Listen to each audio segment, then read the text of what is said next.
बिस्मिल्लाहिर्रहमानिर्रहीम अस्सलाम वालेकुम। अच्छा, नाश्ता बनाने के लिए मैंने अभी ना ये वेजिटेबल्स काट ली हैं। देखें, स्प्रिंग अनियंस और थोड़ी सी ग्रीन चिली और टमाटोस। बस ये काट के अभी मैं बच्चों के लिए ऑमलेट बना रही हूँ और साथ साथ पराठे।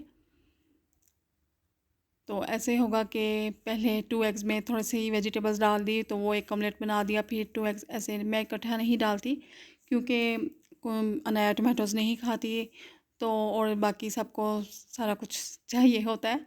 तो इसके लिए फिर बस अभी मैं पराठा बना रही थी सबके लिए ना, और ऑमलेट।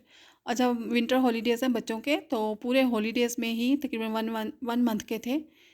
अब तो फिनिश होने वाले हैं, सिर्फ 1 वीक के रह गए हैं। तो बच्चों ने बस ऑमलेट और पराठा ही खाया है नाश्ते में। ये देखें, बस अभी ना मैं रोल बना दूंगी ऐसे, तो वो बच्चे बड़े शौक से खा लेते हैं। वैसे भी सर्दी का मौसम था तो बच्चों ने ज़्यादा एग्स ही खाए हैं।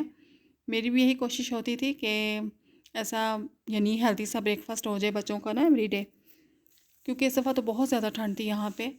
तो हजरा भी निकाल रही है, ऑरेंजेस और पोटैटोस। अच्छा, पोटैटोस तो ये देखें बिल्कुल भी अच्छे नहीं आए ना इस दफ़ा। ये पहले के हैं, वो जो नीचे वाले थे वो अभी आए हैं। और यहाँ पे मैं बना रही हूँ नमकीन गोश्त, वो जो सॉल्टेड होता है। तो उसके लिए मैंने अच्छी तरह से मीट को वॉश करके सिर्फ सॉल्ट डाल के और लहसुन अदरक का पेस्ट, और बस मैंने कुकर लगा दिया था, प्रेशर कुकर। उसके बाद जब थोड़ा सा गल गया ना तो उसमें मैंने काली मिर्चें और पिसी हुई और क्या कहते हैं इसको, ज़ीरा कुटा हुआ, वो डाल के ना अच्छी तरह से भून लिया।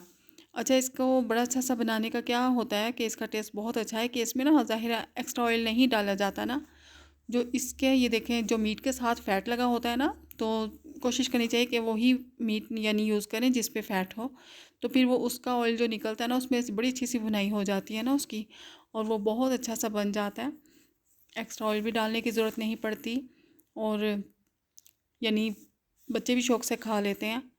तो वो खैर मीट बन गया था बहुत अच्छा। इसकी ये भी खासियत होती है कि इसको बड़ा अच्छी तरह से गलाना होता है कि हाथ से ही टूट जाए ना। तो मुझे तो ज़्यादा कुकर नहीं लगाना पड़ा, सिर्फ एक दफ़ा ही प्रेशर उसको लगाया और वो गल गया बहुत अच्छा सा ना।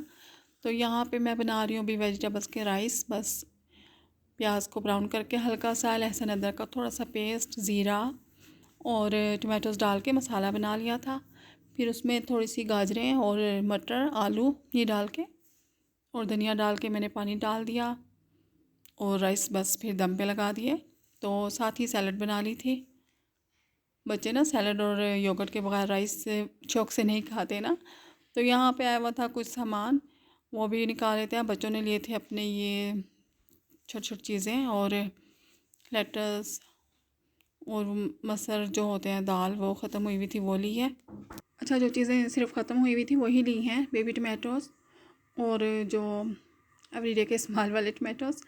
बच्चों की छोटी छोटी चीज़ें, लेटस, दाल, और इस तरह बस यानी आम सी रोज़ाना की चीज़ें ही ली हैं। अच्छा, जब बच्चों के हॉलीडेज़ होते हैं ना तो यहाँ पे ट्रैफिक भी बहुत ज़्यादा होती है रोड्स पे, और जो स्टोर्स होते हैं, मॉल, बहुत रश होता है। अभी फ्रंट लाइन में भी हम गए हैं तो लाइंस लगी हुई थी, बहुत बिजी था स्टोर ना। तो काफ़ी टाइम तो ऐसे ही क्यों में ही लग जाता है। तो बस ये थोड़ा सा सामान लिया, मैंने सोचा जल्दी से इसको निकाल के ना मैं जो फ्रिज की चीज़ें फ्रिज में रख देती हूँ, और जो यानी जहाँ जल रखनी है वहाँ पे रख के। तो राइस लगा दिए थे दम पे, और बस खाना रेडी था। जल्दी से ये सामान रख के फिर मैं चली जाऊँगी रेडी होने। और ये देखें, चॉकलेट ये डोनट्स बनाने के लिए ली थी। और तो बच्चे भी बस अभी रेडी हो जाएंगे, इसलिए मैं ना हैवी सा ब्रेकफास्ट करवा देती हूँ ताकि फिर शॉप पे चले जाते हैं तो दोपहर को यानी ज़ाहिर है 1 तो बज ही जाता है ना खाना खाते हुए। और ये पीनट्स, अच्छा मुझे पीनट्स बड़ी पसंद है, पाकिस्तान में भी मैं बहुत खाती थी ऑरेंजेस और पीनट्स। तो अम्मी अक्सर यही कहती थी कि मैं ना सुबह उठ के ना सबसे पहले ये 2 चीज़ें खाती थी। अम्मी कहती थी ये लो जी, कि ये तो नाश्ता ही इन चीज़ों का करती है ना। सर्दी में खैर ये दोनों चीज़ें तो मुझे बहुत ही अच्छी लगती थी। तो वहाँ पे होता था सर्दी का मौसम, और फिर गरम गरम पीनट्स आती थी। तो अपने मुल्क की और ही बात होती है। आजकल तो वैसे ही वहाँ इंडिया और पाकिस्तान में बहुत गर्मी है। अच्छा, जो बड़े बड़े दिन होते हैं ना गर्मी के, तो ऐसे होता था कि वहाँ पे वो गुज़रने का नाम ही नहीं लेते थे, इतने बड़े बड़े दिन होते थे। और यानी ज़ाहिर है सुबह को काम कर लिया, फिर सारा दिन ऐसे या तो रिसाले पढ़ लिए तो फिर टीवी देख लिया। मुझे तो खैर इतना टीवी देखने का शौक़ नहीं था।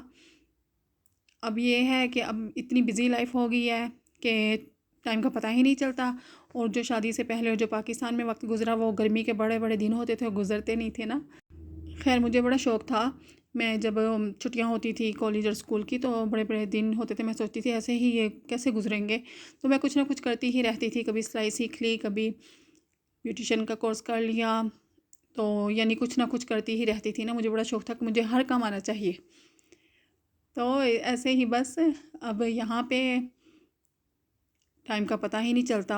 सुबह सुबह जल्दी से सारे काम किए और फिर शॉप पे जाना, वापसी पे आकर फिर नमाज़ पढ़नी, जल्दी से खाना बनाना, रात का नहीं खाना खाना, फिर रात हो जाती है चाय पीते पीते, तो पता ही नहीं चलता कि दिन गुजरा कहाँ पे ना। इतनी बिज़ी लाइफ है।